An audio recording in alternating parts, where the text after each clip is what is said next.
Thierno Alassane Sall daal di ci yëkkati ay kàddu lim ci koppar gu bëri plus de 1600 et quelques milliards daal di wax ne dette la diggante 2024 ak 2025 Babacar nga ñëwaat ci dette bi nan la demee. waaw laaj la yu mu jébal ministre du budget ak tamit le ministre Abdourahmane Sarr par rapport ak mbirum finance yi nga xamante ni am na ak tamit ci absence publication rapport d'exécution budgétaire bu 4e semestre bi moom lay poser question par rapport ak les deux ministres ani fan lañ ci toll. ci genn weet aussi mu ne contracté nañ dette boo xamante ni boo koy xayma donc jiitu na lool li nga xam daanaka moom la ñu contracté woon déjà ci atum 2024 bi te pour l'instant ñu ngi tollaale mois de mai mais mu lim ci également aussi que ni bu ñu xoolee bu baax gouvernement bi ci weer bi nga xam daanaka moo di mois de mai 2025 enregistré nañ levée boo xam ne bu record la bu toll ci 499,9 milliards de francs CFA suñu ay koppar loolu lim benn bi également ne na ci année bi bu ñu xoolee bu baax mu ngi toll ci 1690 yoo xamante ni daanaka moom la ñu am comme dette 1694 milliards yoo xam ne moom la ñu contracté ci li nga xam daanaka mooy doon officiel bi mu dellu si waat encore pour lu jëm ci wàllum préoccupation bi nga xam ne moom am na ko te interpellé ci gouvernement bi mooy diggante li nga xam moo di 1er janvier ba 30 mai li ñu réalisé ci 35 émissions yi nga xamante ni am na loolu nag mu yokkaat ci autant que ni ñëwee na ci 8 mois kese maanaam mois de mai ba décembre montant bi ñu levé boo koy xool baax ci période bi mu ngi toll ci 960 milliards de francs CFA loolu nag nee na moo ñëw surpassé li nga xam moo di 734 milliards yi nga xam ne mobilisé woon nañ ko en 2024 benn weer ñu amaat lu jël ci wàllum presque 500 milliards de francs CFA yi tax mu ne lii nii ban réponse lañ ci war a mën a indi concernant lu jëm ci wàllum 35 émissions yu noonu mais yokkaat ci encore ni lu jëm ci wàllum li nga xam moo di rapport d'exécution budgétaire 4e trimestre bi tamit ci jëm boppam ñu ani fan lañ ci toll lan moo tax ba ndégée ni tam jotuñu ko indi ndax jàpp ne loolu moom mu mën a indi li nga xam moo di transparence par rapport ak li nga xamante ni daanaka moo di seen liggéey donc en tant que parlementaire lu ko yoon la may la lu mu jébal ki nga xam moo di Cheikh Diba Abdourahmane Sarr ñëwal li nga xam daanaka moo di seen fonction mais surtout lu jëm ci wàllum dette bi nga xam la ñu contracté de 2024 à 2025. laaj la Mouhamed bu Thierno Alassane Sall samp daal di koy jëmale ci Cheikh Diba ci dette bi nga xam ne ci la ñu toll fii Sénégal lu tolloog 1600 et quelques milliards. waaw man de dama gëm ne nguur gi la gouvernement dafa war a gaaw biral les rapports d'exécution trimestriels les rapports d'exécution budgétaire trimestriels yi nga xam te ni war na koo jébal Assemblée nationale ñetti weer yu ne loolu war na koo gaaw def pour des raisons de transparence loolu moom dama jàpp ne fiat bi ngi yéex fiat loolu day nekk ab téq-téq bu at gàkk-gàkk boo xam ne dafay nekk dans la gouvernance parce que mënoo woote jubal jubanti transparence dans la gestion des affaires publiques ba pare boobu ba léegi ñu la koy laaj joxe woo ko ba tey te da nga ko war a joxe ci ñetti weer yu nekk donc loolu loi wax code de transparence bi nga xam te ni jàpp nga ne moom moo la wax nga saytuwaat la situation des finances publiques de 2019 à 2024 code de transparence boobu moo la wax ne tamit lii da nga ko war a def donc je pense que ñoom dañ ko war a def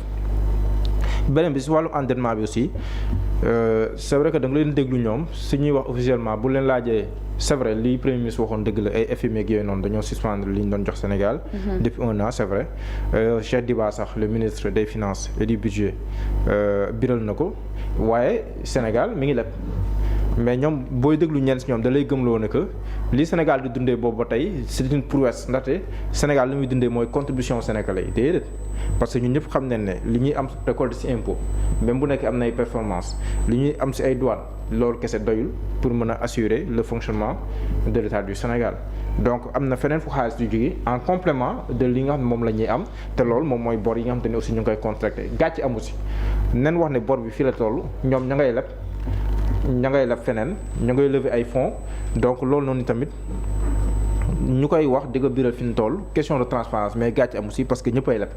mais na ngay lebee ak fa ngay dugal leb bi loolu noonu moom mooy la grande question et je pense que sur ces deux questions l'opposition a raison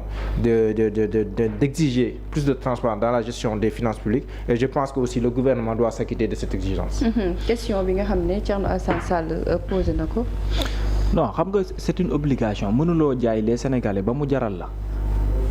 la ay sacrifices yu toll noonu parce que boo nekkee tey premier ministre wala nga nekk tey nguur nga ne non seulement pour que aux yeux des Sénégalais et aux yeux des partenaires internationaux yi nga xamante ni am nga ko nga ne ñoom moom moo tax nga sacrifié wu ba nga révéler les vrais chiffres parce que da nga bëgg a dox ci wàllum transparence mais vrai chiffre boobu noonu nga révéler pour bëgg a dox ci transparence ba mu yóbbee la à l'international nga am fa sax daanaka ay sanctions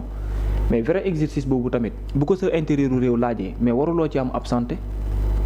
Je sais pas lan moo ko retardé wala mais pour man c'est primordial et c'est une obligation que exercice bi nga def bu mu am lu mu la coûté à l'international même exercice boobu tam nga def ko à l'intérieur du pays parce que bu fekkente ni rapport bi ñuy wax ne rapport budgétaire bu quatrième trimestre 2024 bi mais wàllum transparence mënu ko weesu parce que moo mën a expliquer exactement lu jëm say wàllum échange ak budget ak lu jëm ci wàllum endettement ak wàllum dépense ak yenn yi mais ki koy def ba mu jarale yenn yi bitim réew mais war nga mën a jéem de sorte que à l'intérieur du pays également aussi nga matal ko parce que lu mu gàtt-gàtt c'est l'Assemblée nationale qui doit être dans ce contrôle là te contrôle boobu noonu ñoom ñi am peut-être rapport bi mën na leen permettre bu ñu ko téyee ba jàngat ci li ñu mën a comprendre nangam fu mu dugg nangam loolu mooy exercice de transparence bi nga dem ba mu jaral la ñu sanctionné la à l'international na la jaral sacrifice bu toll noonu à l'intérieur du pays parce que bu dul dara ñi dem assemblée nationale ñi fa nekk askan bi ñoom ñoo leen fa yebal ce qui est de l'endettement nag loolu moom beneen affaire la parce que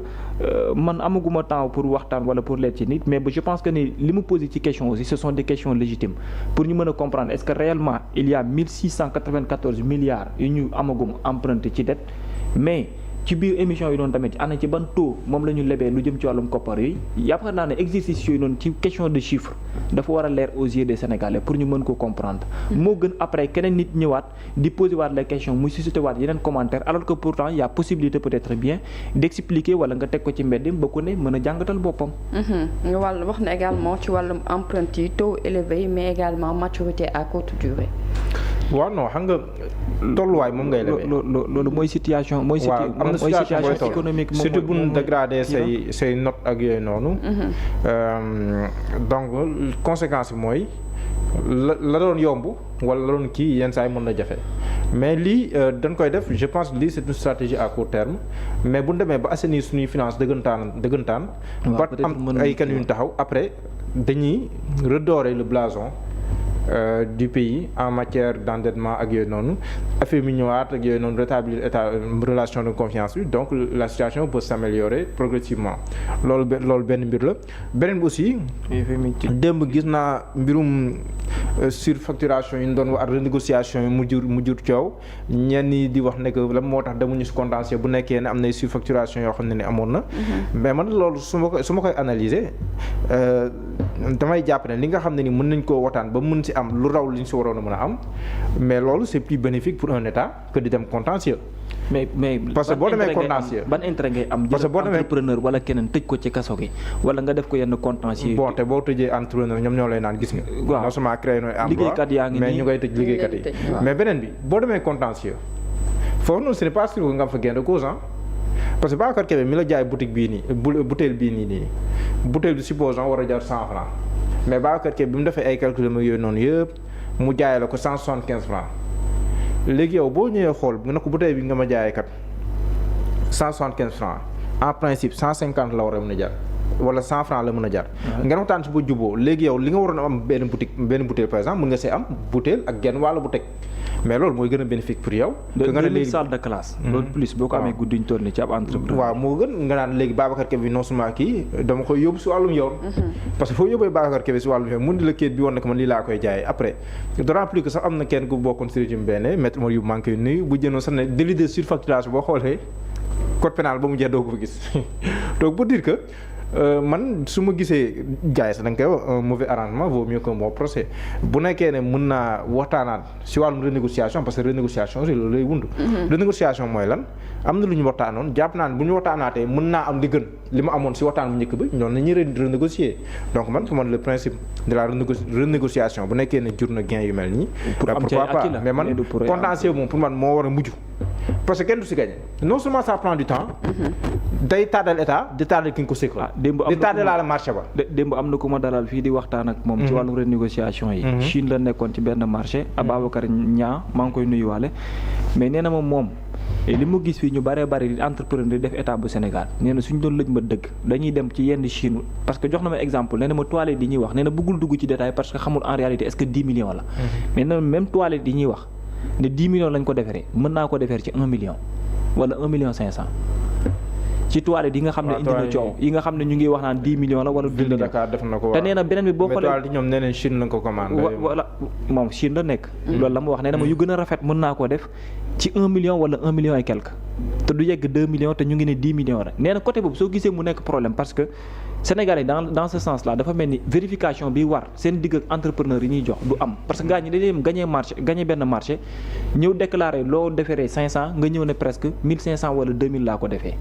après surfacturation boobu noonu ñoom ñi nga xam ne ñu ngi nekk foofu dañ mën a xam que ni ne en réalité kii li muy wax du dëgg mais sans renégociation soo gisee ñu koy def c'est pour nga am ci acquis la mais jëlul ne obligatoirement pour jàpp ni kii ne dem tëju ko kaso la boo mënee xoolaat ni ko dénk jox ko ñaata temps na ko tabaxal mu ne la salle de classe temps la jar nga mën ci amal yeneen salle de classe est-ce que doo privilégier loolu doo ko jàllaat ci leneen peut-être te jàpp naa ne ci wàllu marché public yi ni ñu ko defee moo tax gën naa war a am solo wàllum centralisation gi ñu doon wax man malgré bu ñenn ñi d'accord parce que dañ naan en terme de procédure après mën na am ay lenteur ak yooyu pour man centralisation boobu noonu bu yeboo nañ ko gën a jëmal parce que pour centraliser moo leen mën a permettre ñu mën a xam ne nangam ak nangam bu ñu ko soxlaa circuit bii kenn mënu fi tricher mais tant que mu ngi bëri ay checkpoint tant que checkpoint yaa ngi bëri xaalis bi bëri fu muy des circuit bi di gën a gudd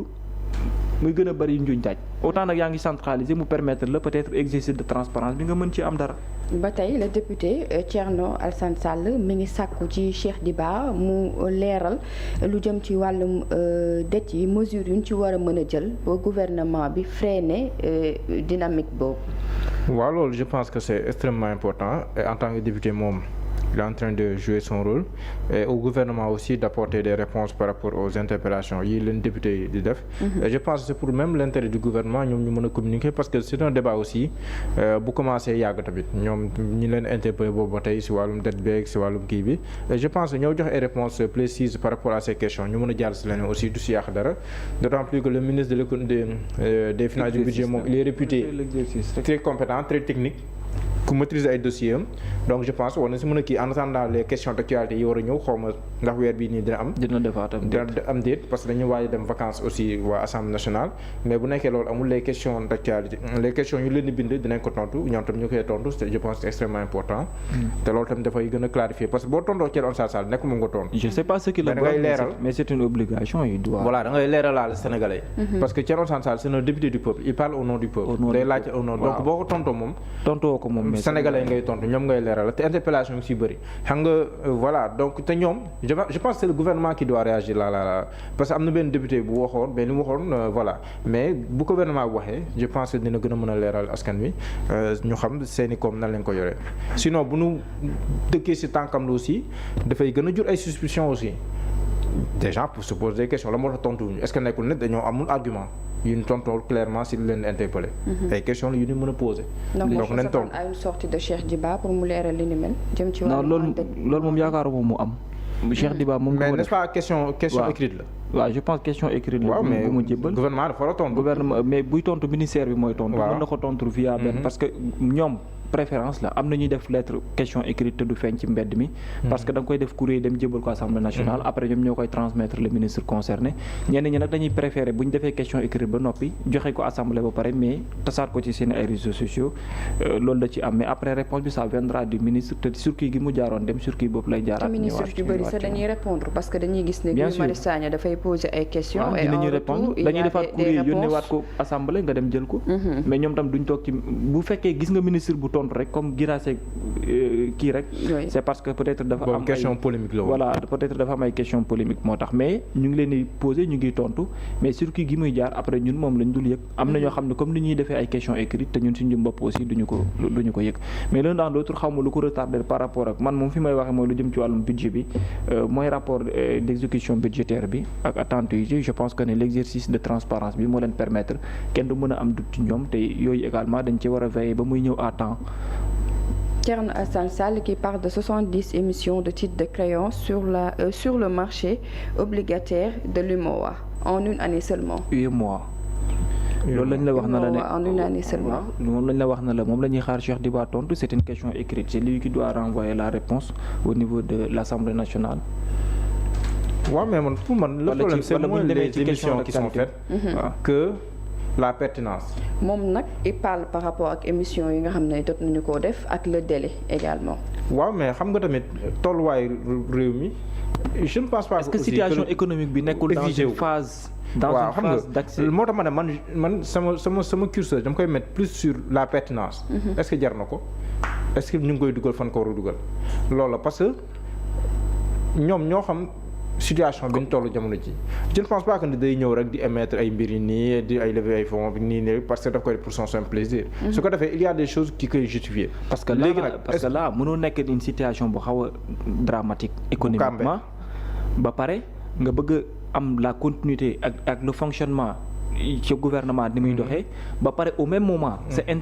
interlocuteur xaw ma ki la wax direct FMI moom dafa bloqué waale parce que déjà yaa ngi exercice bu mu la laaj ci feneen mais nag tu es obligé de trouver également d'autres alternatives léegi nag beneen bi mooy jiite ñoo ko parce que man dégg naa kenn benn ministre muy wax comme quoi contribution sénégalais mooy réew mi ba tey jii nii loolu tamit du discours boo xam ne ni aussi. non mais loolu war nañ koo tenir ci jamono ji am na luy jóge feneen lu wuteeg li fi nekk. ñu boole ko mu téye sénégalais yi. c'est une obligation contribution sénégalais am na njëriñ c'est vrai.